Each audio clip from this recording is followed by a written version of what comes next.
Hello, hello, and welcome to a new episode of Mark My Words. And today I have a real treat for everybody.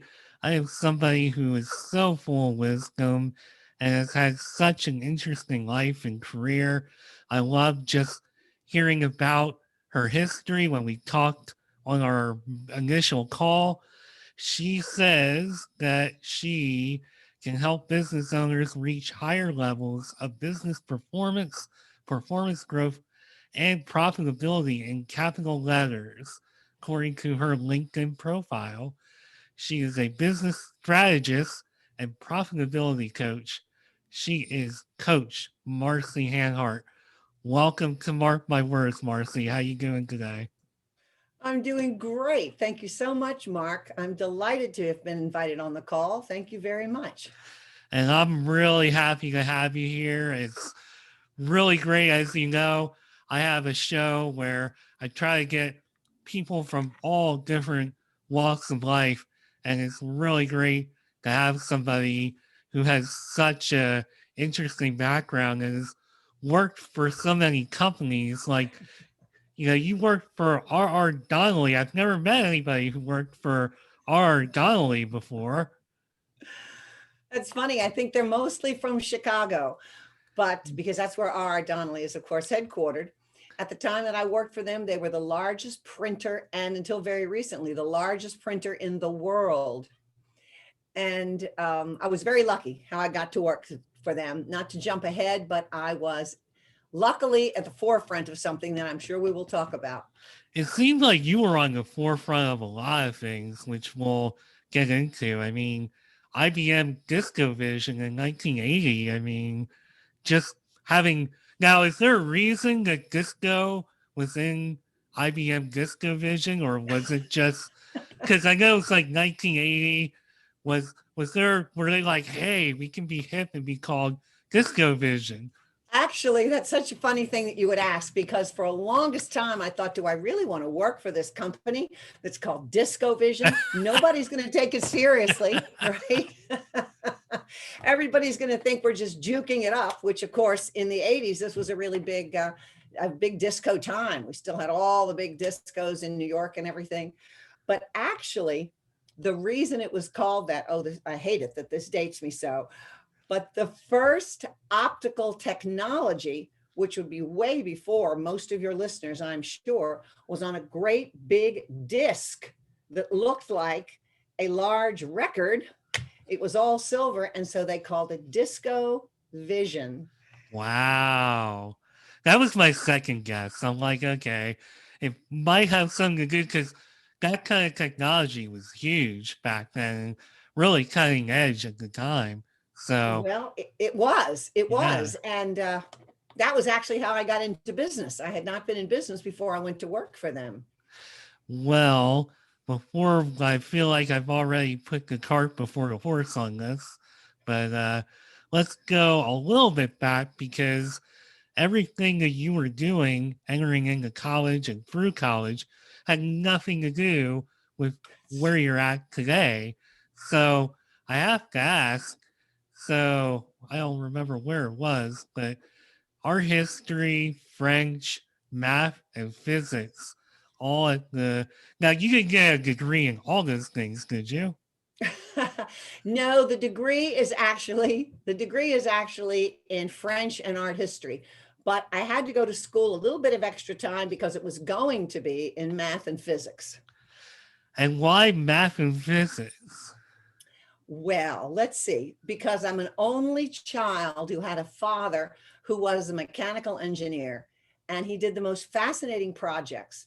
And I was always watching what he did and following his stories, and math just happened to come to me easily in school.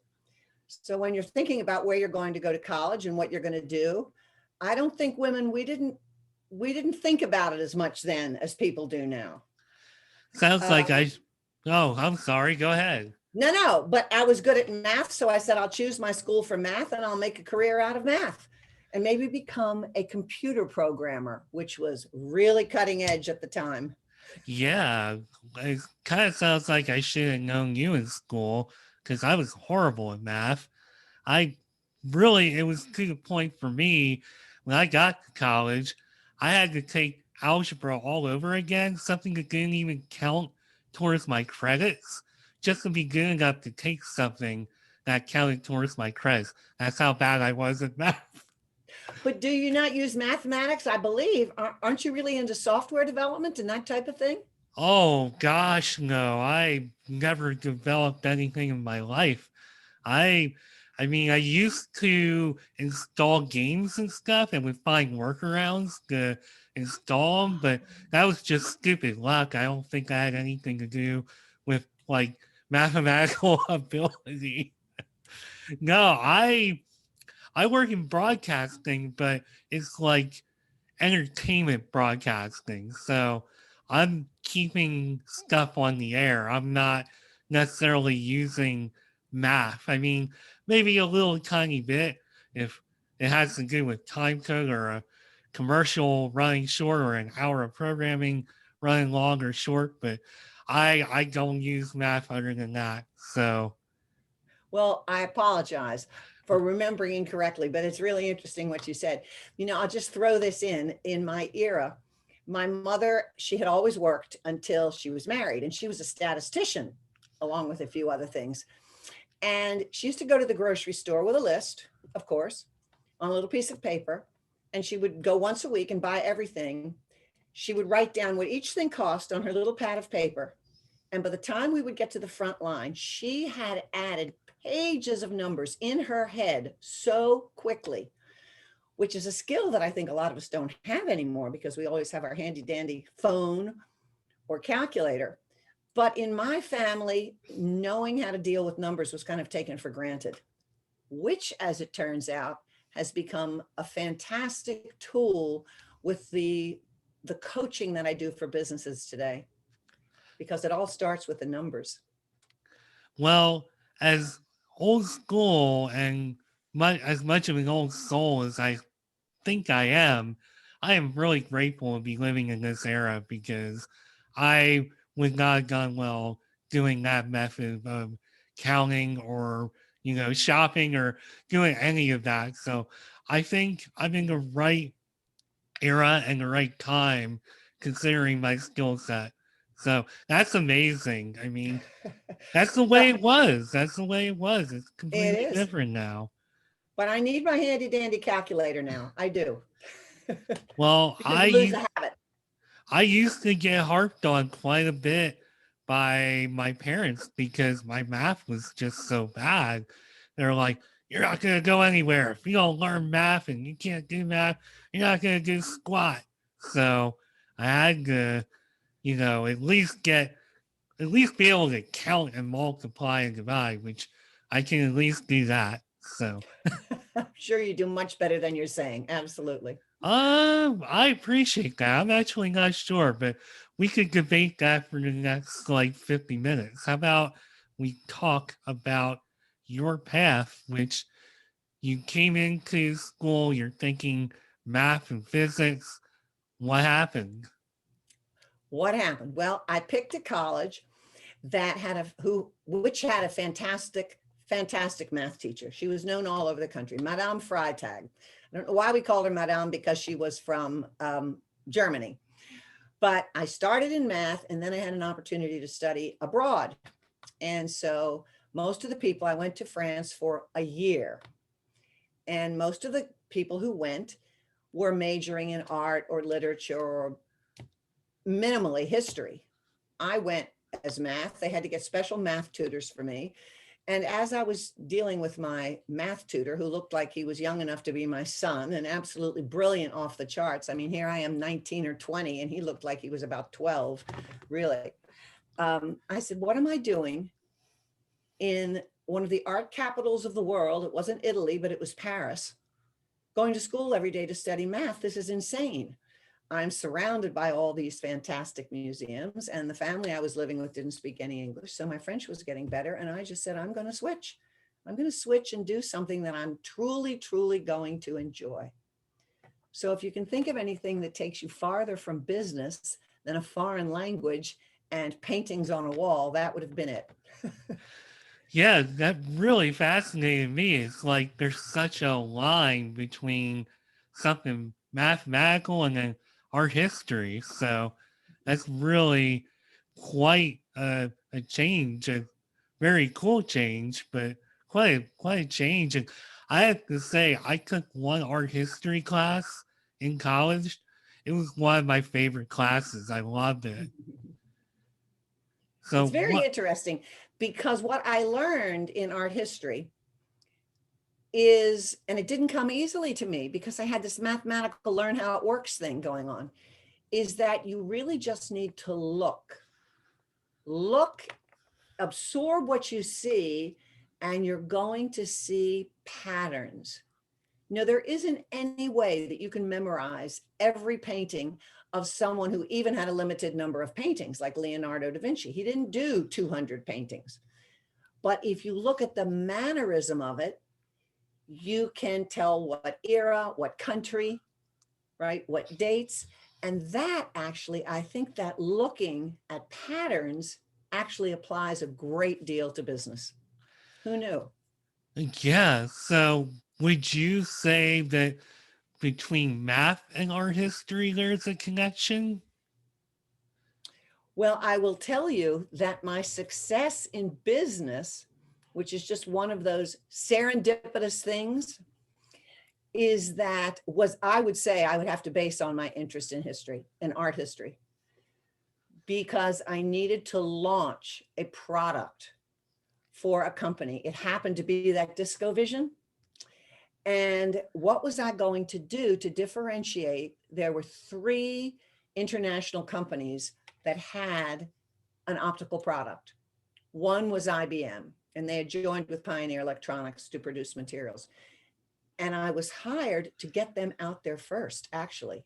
There was a lot of competition going on. Well, I lived in New York City. I was constantly visiting museums. I was pretty much involved in the art world as a layperson.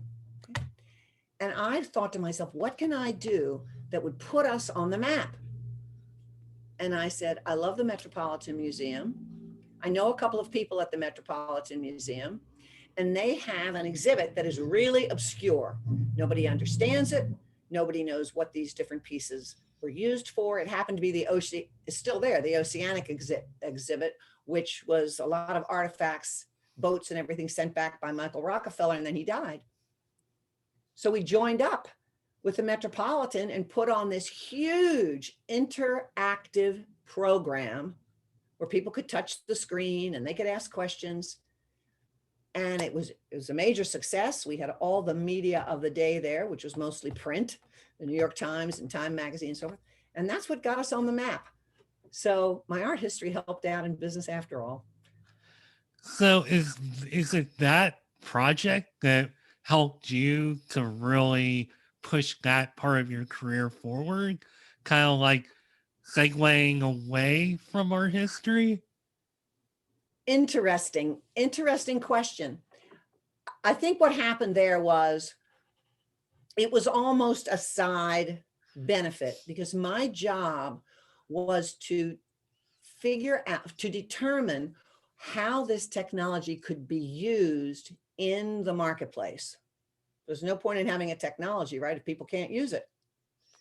So by getting something so visual out there, and so with such a major institution, I then was able to approach banks, approach educational institutions, I did every type of interactive application that you can think of for industries. I was all over the map. I traveled all the time. I worked for automobile companies and banks and paint manufacturers and And educational institutions as a part of that company.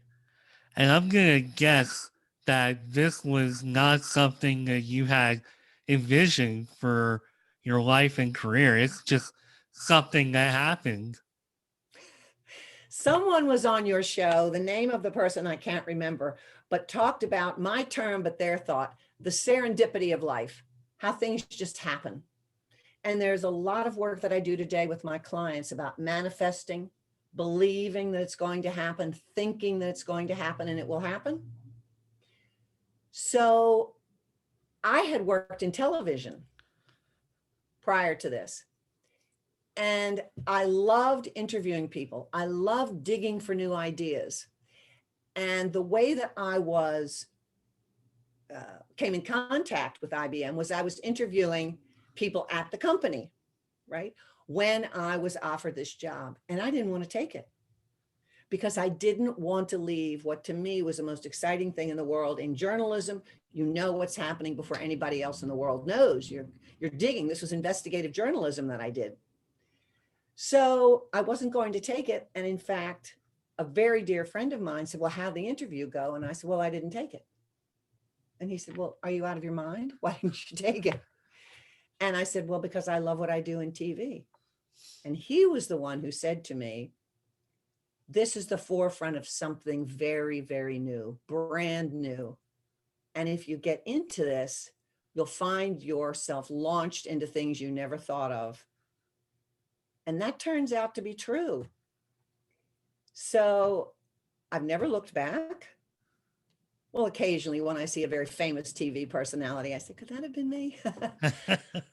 But I use this learning, along with a lot of readings and beliefs that I have, to actually put that thought in the minds of my business owners, my clients, so that they'll embrace what they really got into business for. They'll embrace what they really wanted to do, because that embracing of what is innermost in you, I firmly believe, and I have 20 years of track record around me to show that, is what's going to bring you to where you ultimately want to be in your business. And just watching and listening to you talk, I feel and hear and see the passion that you have for this. And I'm always looking for what really like made somebody do X, Y, or Z. Where did the passion come from? Some people, they're just like, well, I kind of just went from this to that and didn't really have passion or think about passion, but it just kind of happened. For you, I feel like you have a lot of passions, but really found it with what you're doing now.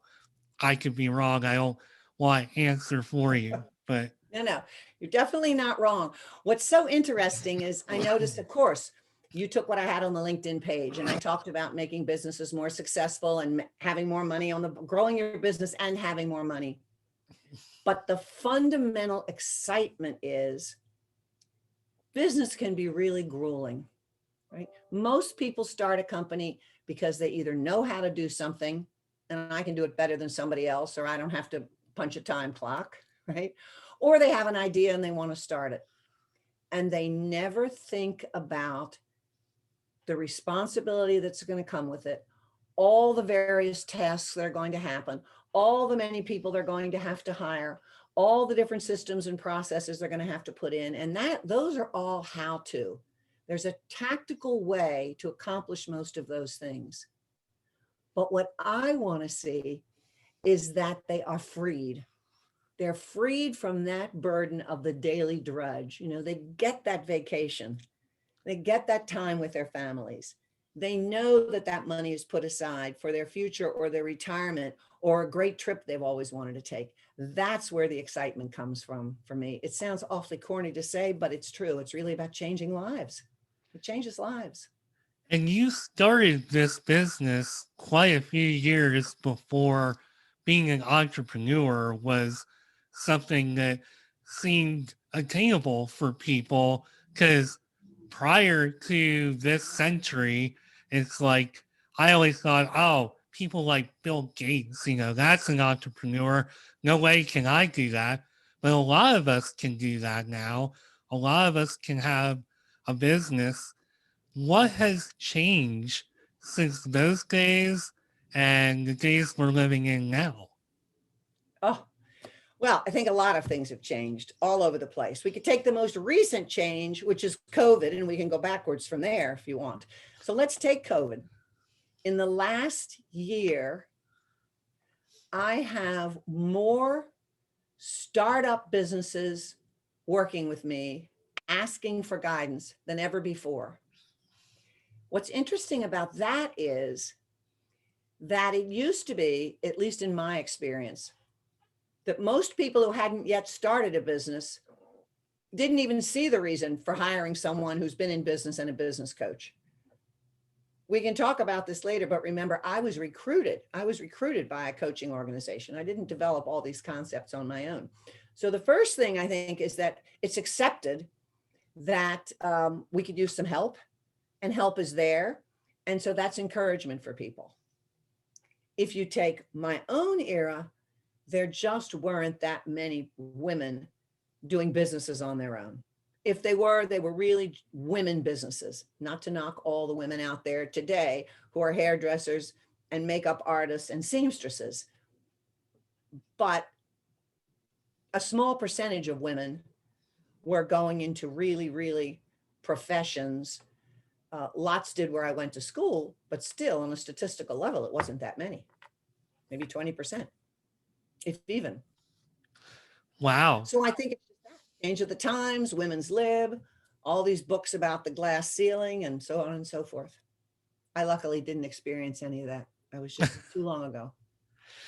So when you first started all of this up, was it not even as like a woman, just as a person who wants to start a business? Was it, and being an entrepreneur, was it intimidating? Was it daunting? What was that like for you?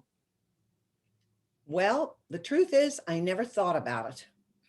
And the reason I didn't is that I had worked independently some after the job at DiscoVision. I have to go back and kind of remember the scenario of things, really. But IBM and Pioneer Electronics had been a partnership. That split up. I went with Pioneer because I was on the creative production side, not on the technical development side. I went with Pioneer, commuted back and forth to California for 2 years.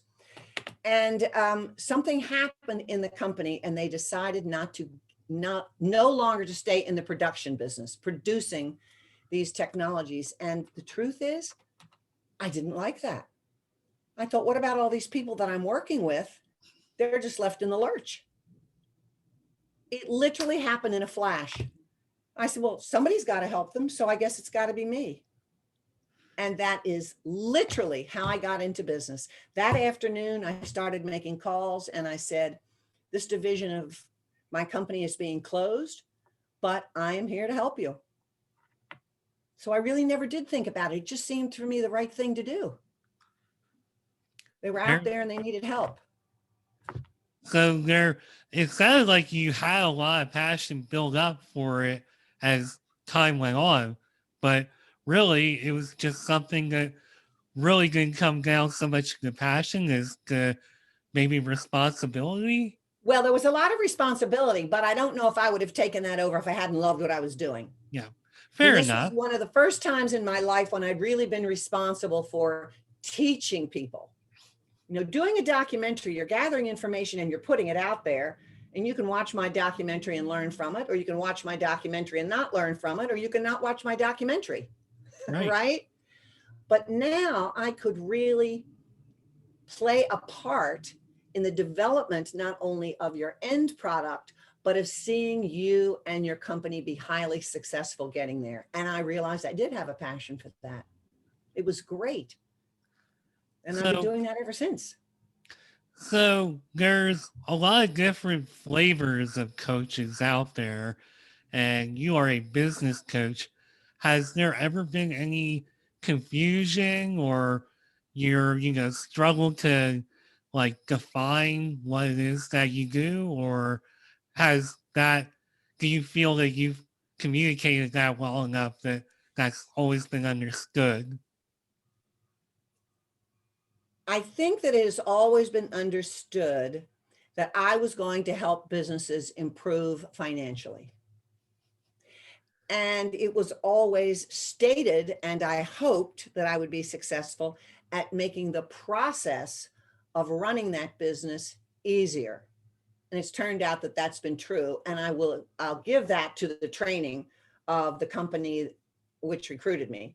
That was Action International, today known as Action Coach. They're all over the world. We're all over the world. What has evolved with me is more of the delving into the psychological characteristics of what holds us back, myself included. I mean, there are plenty of things holding me back. So I've read a lot about that. I was very skeptical in the beginning when things came out like The Secret. Oh, really? You just think about what you want to happen and it's going to happen? Well, sort of, kind of, maybe. I've studied neuroscience.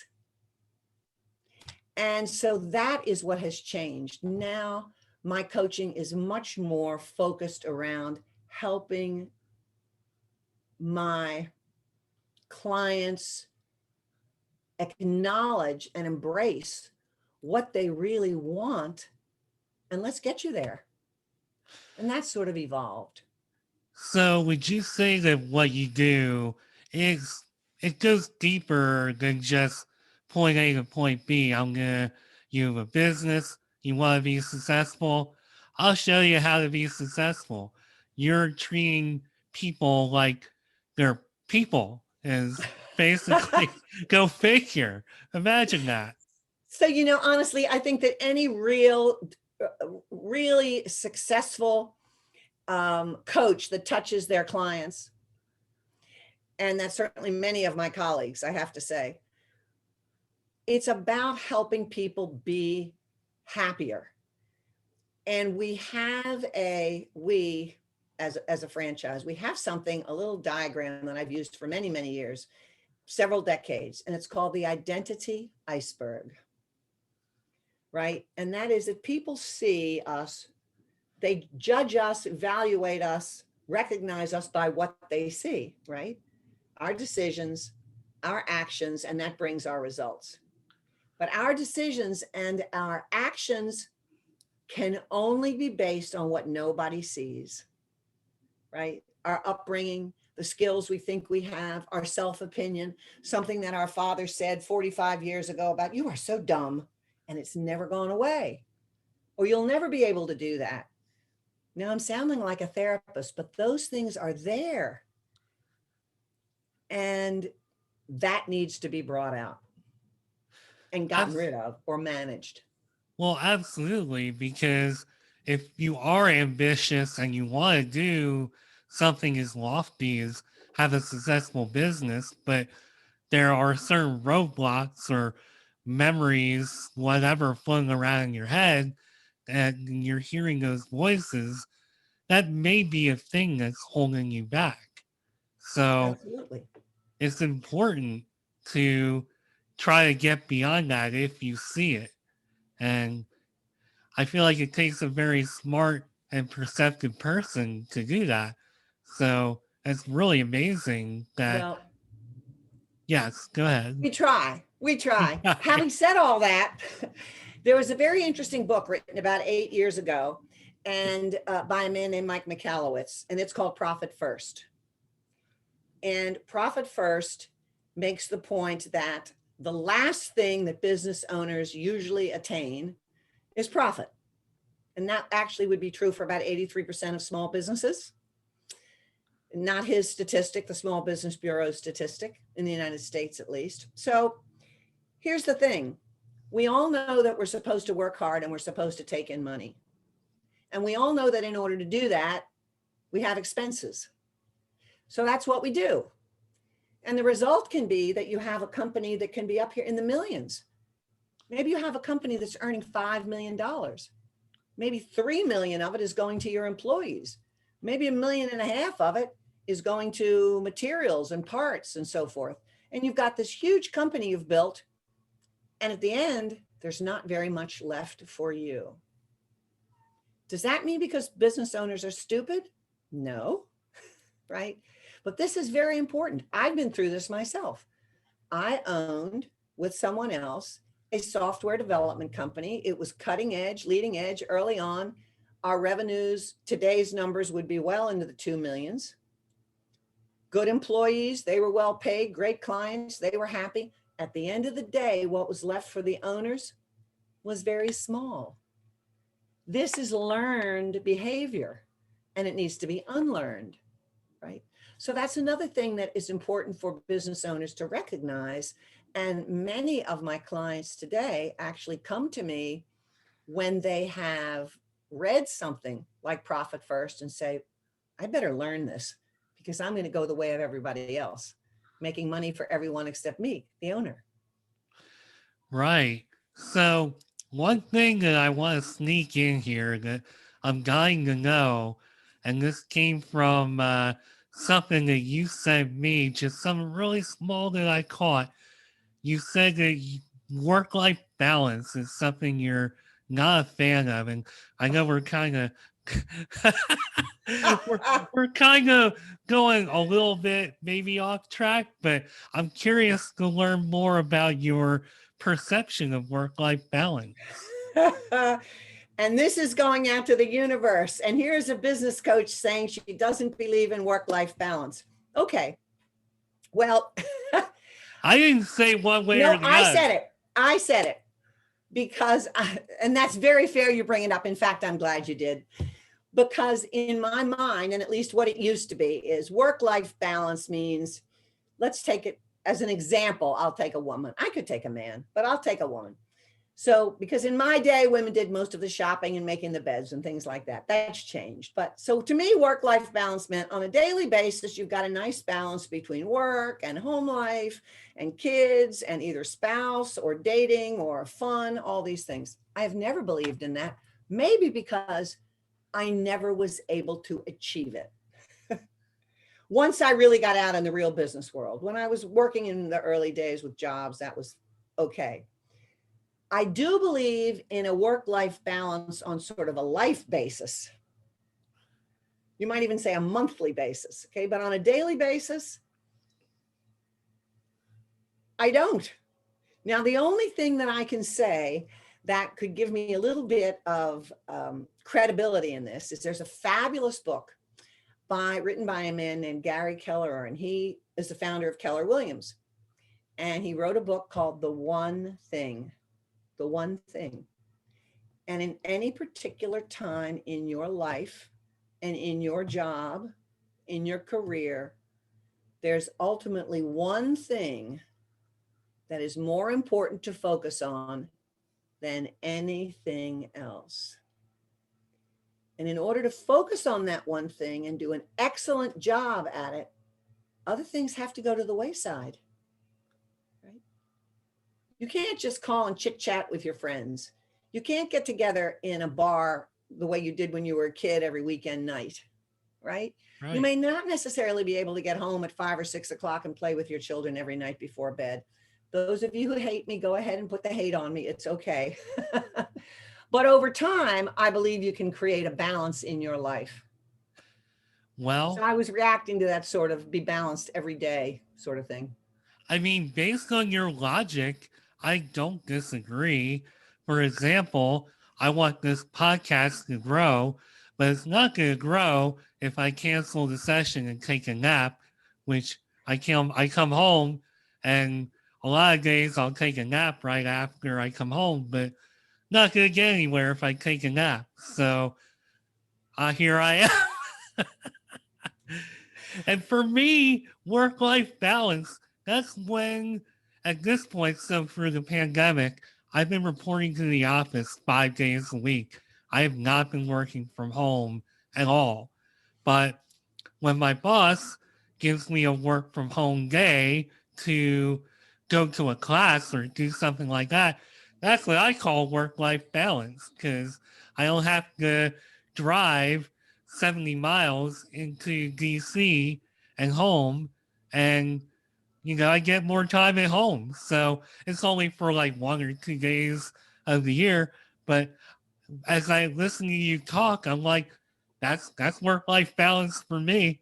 Okay. Well, I do want to make sure I'm very clear on this though, because many people who come to be coached have been in business for quite a few years. And people always have a reason to reach out to a coach. Okay. And they're often very, very successful businesses. Most of my clients are highly successful at what they do. They just want to be more successful. And one of the things that they will say is, okay, I've been doing all this time, et cetera, et cetera. I want a life. And I'm going to lead them. There are things we can do in the business to have a life, right? Empowering our team, having systems, knowing what we want to accomplish, having everyone share that with us, all of that. But it doesn't happen overnight. And it wasn't happening that way in the early days. So when I mentioned to you that right now I have more startup companies than I've typically do, we're not working toward work-life balance, right? We're working toward getting this company revved up as quickly as possible to be profitable. So, Fair? yeah, no, that's very fair. And I mean, it's interesting that it's not people starting from the ground up who come to see us, people who already have a framework, a mission, hopefully a mission, and they need something a little bit more than what they've already done. And to your point, it's not that they're not already successful, but they need more. So Absolutely.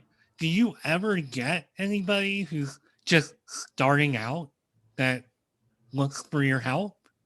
Yes, I do.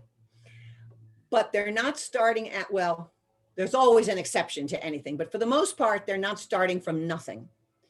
What they would typically be doing is they're either doing what they do in a company, like one of my clients who does what he does in a hospital. He doesn't want to do it anymore as the part of a major institution. Okay. They want to do it on their own. And so they want to get all the tools that they can to make sure that they put the right processes in place. They have the right concept of how to look at what to spend and what to put aside for profit, or what to put aside for what I call a rainy day fund, because you never know what's going to happen. It's not the truth. Yeah. So it could be that, or it could be people who've done very well in a business and they've just had it with the business. So they're going to do their own thing now. And they want to make sure that they can do their own thing in X amount of time, whether it's a year or two before the money runs out, whatever it is. So we always have a strategic plan, and there are always numbers involved in that plan. So, what are some of the biggest challenges that you face as a business coach? The challenges I face as a business coach. I think that the challenges are primarily people who feel stuck. And even though they want to work with a coach, they have a difficult time believing that they can be unstuck. And why is that a problem? Because in order to make a change, we have to change. We need to do things differently. And there's always a fear involved in doing anything that's somewhat different because we're out of our comfort zone. Unless we're talking about a person who goes for adventure, just running around and they'll do every adventure. Oh, I never did a zip line, I'll do that. I never took a bungee cord and jumped into a river, because that's a different thing. They're going for the excitement of it. But with business, it's a little different. Yeah, I think that's it. I don't have that kind of excitement or adrenaline in my life. I will stick to business. Right. But And I think that's it. Helping them see that they can get where they want to go. Once they get a little taste of that, but that's the hardest part. so, as again, doing my homework because I try to be a good host.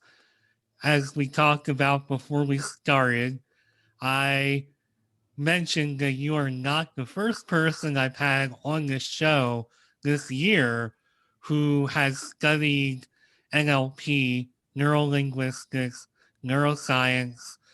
When did you decide to study this and study mindset, and what like kind of triggered that for you? That is a great question. It's a great question. I thought about that for a long time when I was doing it, and I came down with the actual decision point. I had a client who was a wonderful client, was with me for, I suppose we worked together for maybe 4 years, made phenomenal strides in the business, and clearly could have gone farther. And in the beginning, the goals that were stated were much, much bigger. Now, I want to say up front that I don't believe that because a person has a company, they have to make it as big as possible. You just want to have a company that's going to satisfy what you want in your life and is going to work for you from the standpoint of profitability, whatever balance you seek, and so forth. Okay. So what this person wanted was fine. And one day he just said, that's it. I'm not going any farther. And I was baffled by it because originally the goals were so lofty. I do think that probably tripling the size of his company and increasing his profitability by 40% was pretty good. But then I started to think back about other clients where I could see their potential so greatly, and even my own. I mean, I could probably have much, much higher billings and many, many more clients than I do. I could. So what stops people? And I took a neuroscience class for myself to work on my own limitations. And I realized, because I was seeking something that would help my clients, that this is where the breakthroughs need to be. The breakthroughs are not tactical. And I wanted to be able to help those clients who found themselves just stopped. After I had done that class, which I completed, I can't even remember now, let's say 3 years ago. And I took this class for a year. I mean, this was highly intense class, and graduated. I had someone on the phone one day who just basically broke down. Just basically broke down with, I just can't do this anymore. I just can't do this anymore. Not the coaching, the business, everything. And we just stopped right there. And this was not face to face. This was only on a phone line. And I asked, would you be willing to go through a process that could get you through this? And this person said yes.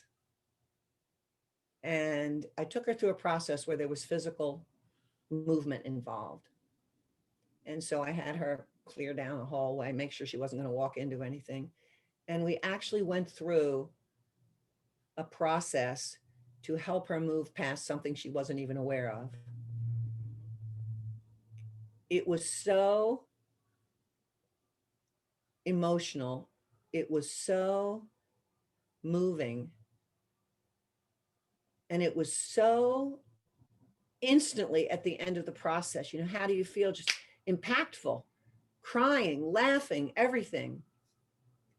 Years later, I've seen that person again. I mean, we continued to coach for a while. It's never changed back. And so that was my reason. I found out it was a good one and it works.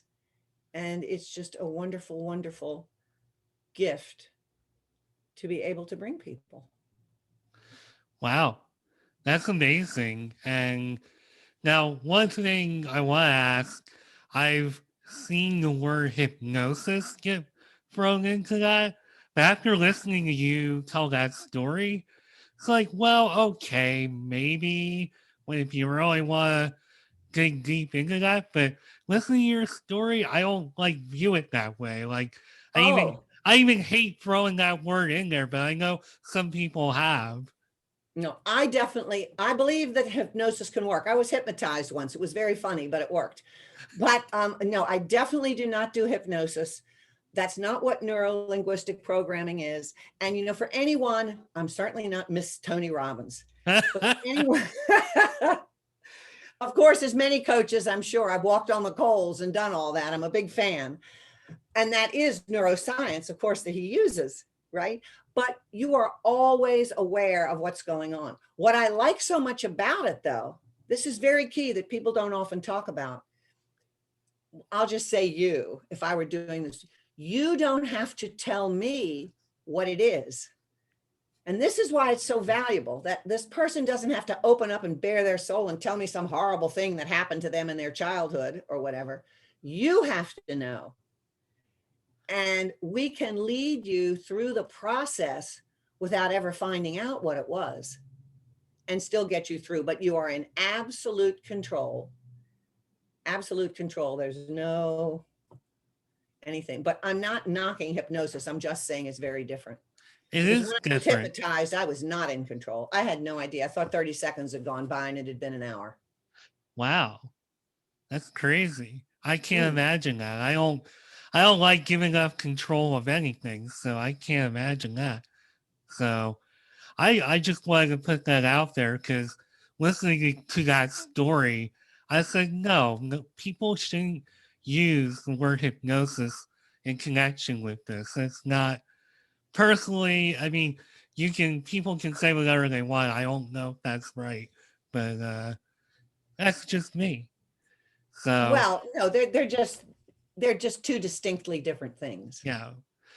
So Yeah. one thing that you did talk about, so early on in that little monologue you had there, it started making me think of my goal with this podcast.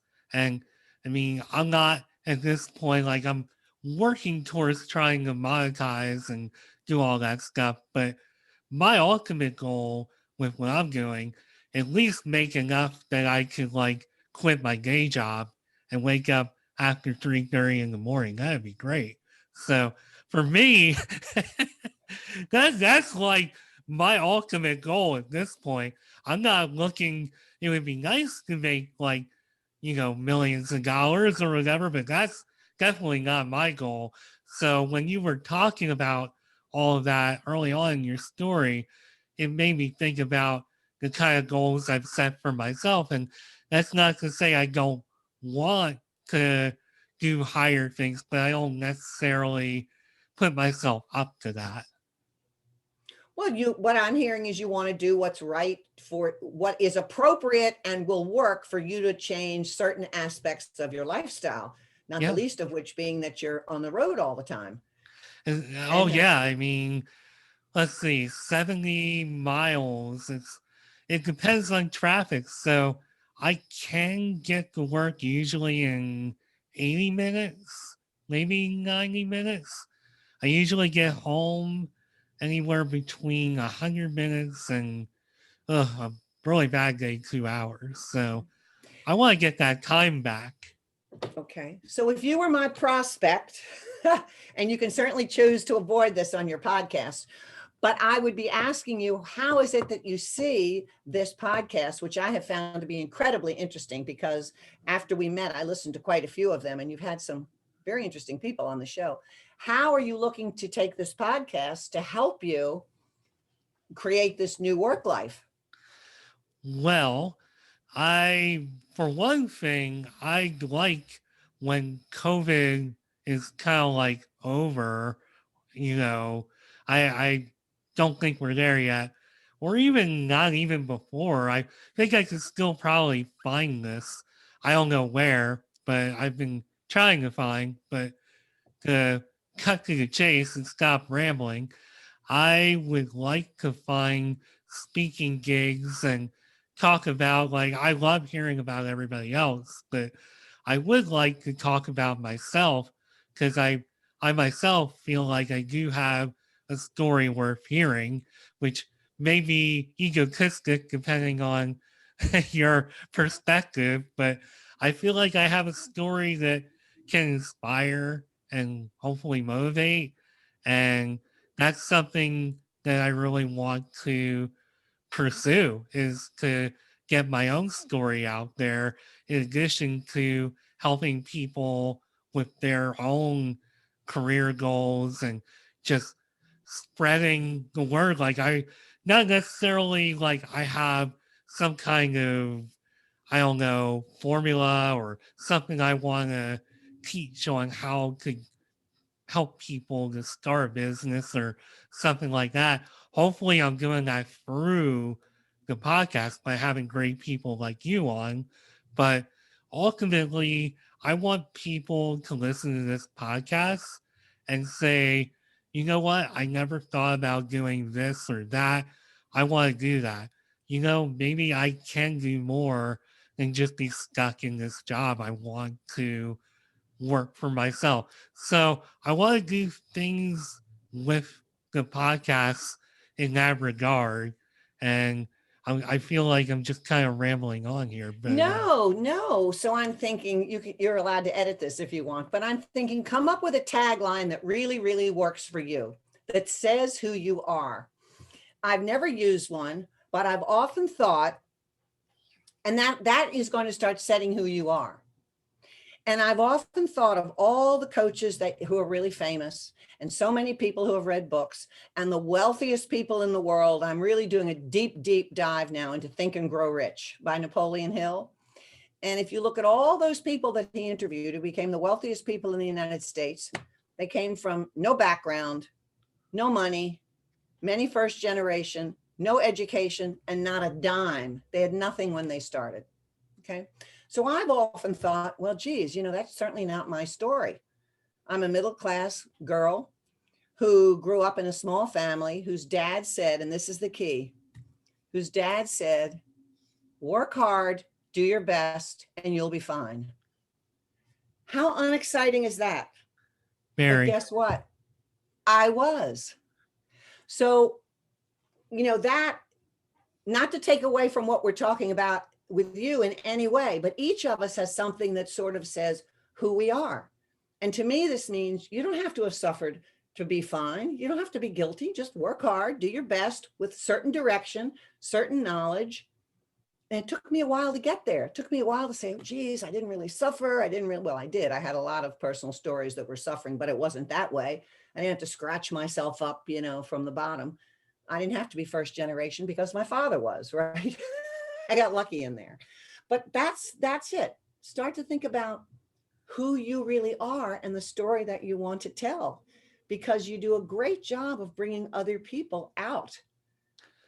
I've been told that before, and it's funny. I mean, we lived in a time where this kind of format wasn't really as abundant and available as it is today, or I probably would have done this like 20 years ago. I've always been told that, and I, for the longest time, just thought, oh, that's cool. People are comfortable opening up to me.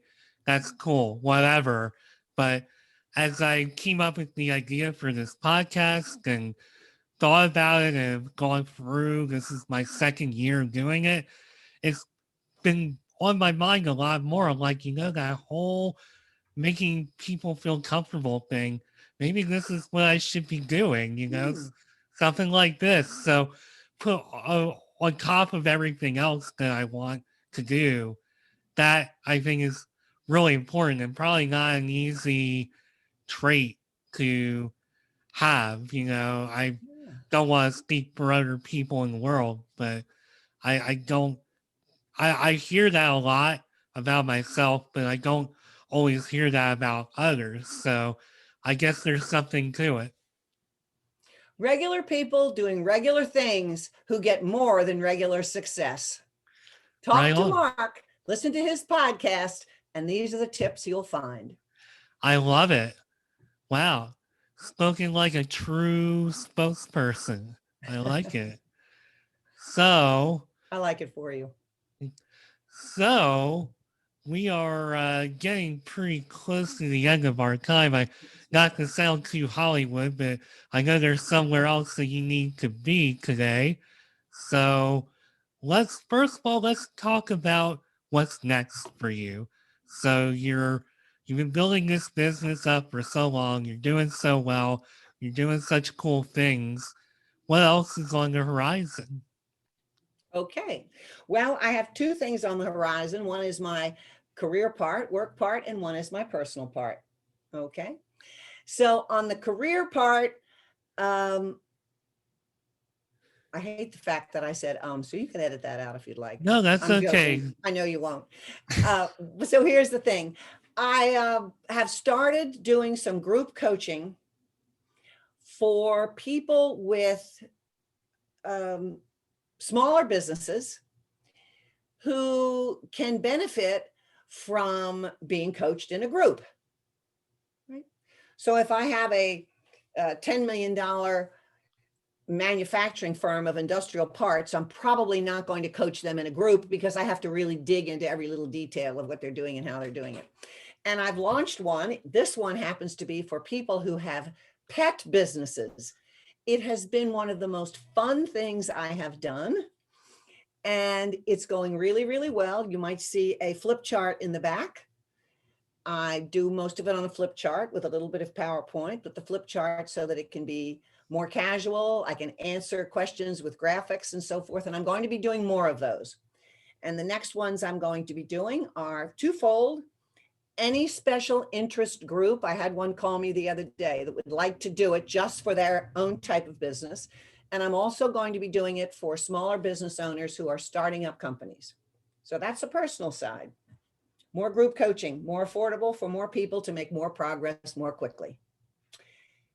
What that will enable me to do is spend a little less time coaching the equal number of people, and I'm going to start traveling again. I used to be a great traveler. I've got my shots now. I'll probably be working 2 to 3 days a week at the most, not all day, every day.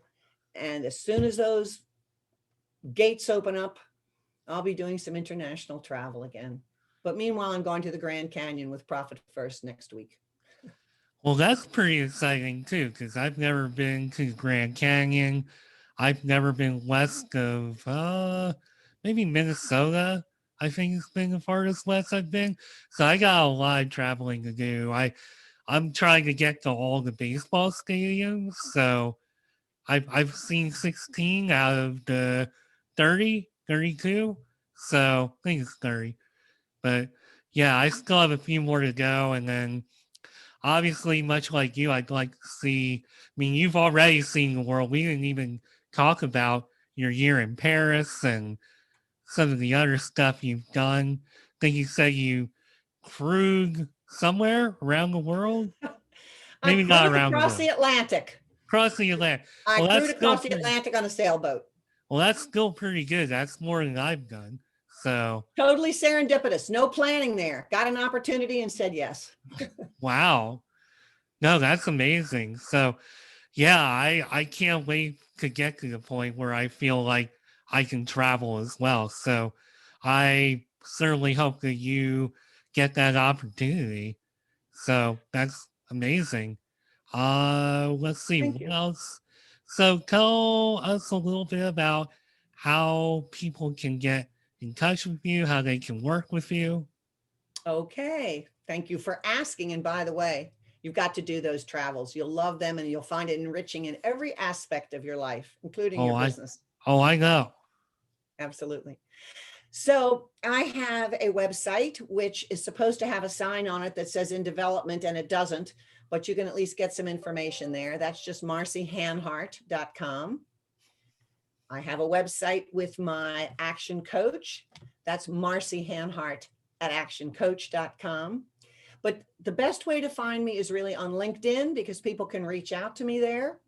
And if anyone wants to find out more about the group coaching, I think that can be, I know that that can be of particular interest, particularly to people in franchises. I've been approached by some franchises. Could you help my franchisees with money management and profit management and so forth? So thank you very much. You can find all my info on LinkedIn and the websites. All right. Well, it's been amazing. Really cool to talk to you and hear your story and your viewpoint on so many of these things. I wish we had another hour, but you and I both have things we got to do. So Absolutely. thanks again for spending time with me this afternoon. And I guess that's it for this episode. So Thank you. thank you, Marcie Hanhart, business development and profitability coach. Thank you. Thank you for being on Mark My Words. And I'm Mark Schmidt, and I will be back soon with a new episode. I promise. Have a great day, everybody. Bye bye.